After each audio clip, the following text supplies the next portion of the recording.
नमस्कार, सत श्री अकाल, अस्सलाम वालेकुम। SSI ट्यूब में एक बार फिर स्वागत करते हैं। मैं देवेंद्र सिंह लड्डू।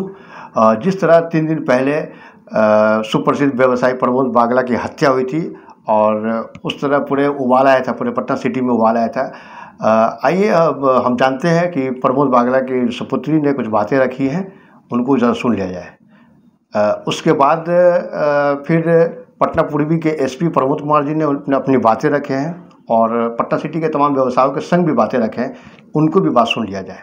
कार्रवाई तो पुलिस करेगी ना, अभी तक कुछ भी कार्रवाई की ही नहीं है। एक भी क्रिमिनल जो मारा है वो पकड़ा गया ही नहीं है। कल की ही बात है, एक डायरी एंट्री नहीं होने पे एक थाना इंस्पेक्टर को सस्पेंड कर दिया गया। इतना जल्दी कोई अगर एक्शन लिया गया है तो फिर जब मेरे पापा को मारा गया है तो एक भी क्रिमिनल, कुछ कार्रवाई क्यों नहीं की जा रही है अभी तक? क्यों नहीं पकड़ा गया कोई भी अभी तक? क्या मांग है आप? फांसी इनकाउंटर नहीं चाहिए हमको, लेकिन ये जो क्राइम हो रहा है, बढ़ते जा रहा है रोज़, कम से कम उसको कम करवाएं। तो अभी तक आपको प्रशासन की तरफ से क्या आश्वासन मिला? कोई आश्वासन नहीं मिला है, कुछ भी नहीं। बड़े पदाधिकारी तो यहाँ हैं, आ रहे हैं, संवादना दे के जा रहे हैं कि हम लोग करवाएंगे, मोर्चा निकालेंगे,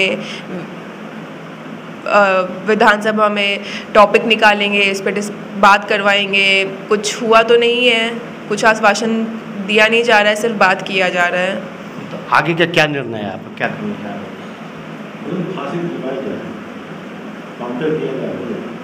हम बस यही बोलेंगे कि जो भी ये किए हैं उनको पकड़ा जाए, जल्द से जल्द उन पर कार्रवाई की जाए, पूछा जाए कि क्यों किया है और उनके पूरे गैंग को पकड़ा जाए। इस तरह के वारदात जो रोज़ रोज़ हो रहे हैं उसको रोका जाए और सभी को सज़ा दी जाए।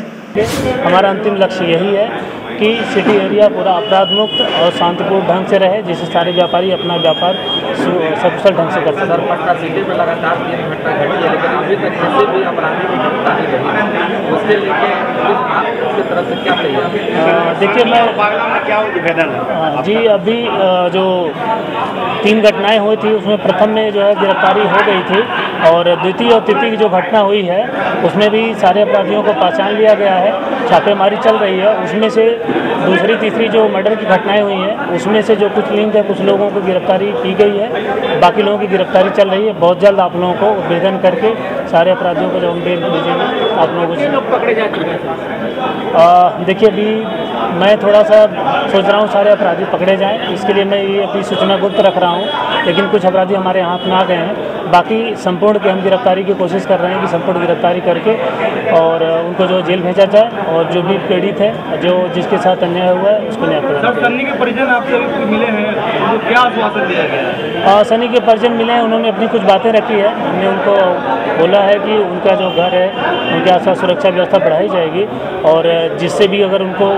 बताते हैं डर है, अगर ऐसा अवगत करा रहे हैं तो उसके खिलाफ भी कार्रवाई की जाएगी, सुरक्षा पूरी दी जाएगी, किसी को जो है डर में रहने की जरूरत नहीं है, शांतिपूर्ण। सर, व्यवसायियों से पूरी बातें हुई, सारे व्यवसायियों का सबसे अधिकांश व्यवसायी का ये कहना था कि नशा का यहाँ पूरा जमावड़ा है और पुलिस प्रशासन की कहीं न कहीं सहभागिता, जिसके लिए वरीय अधिकारी क्या कार्रवाई करेंगे?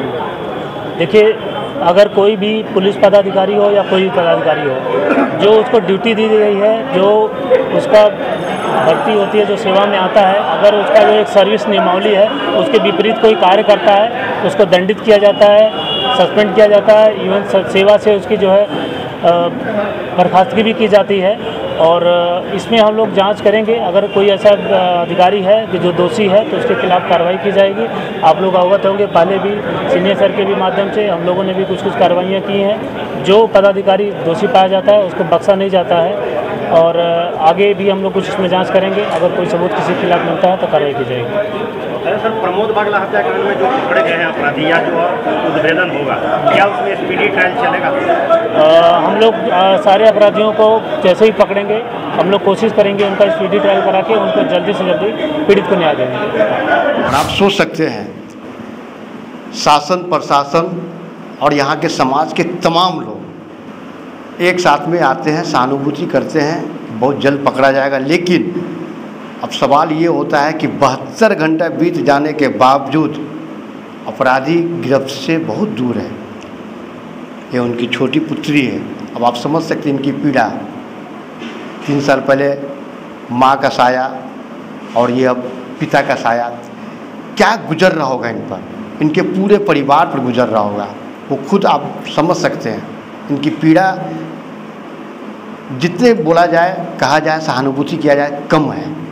SSIF ट्यूब देखते रहिए, लाइक कीजिए और पूरा टीम SSIF ट्यूब का इस हत्या का कड़ी निंदा करती है। नमस्कार।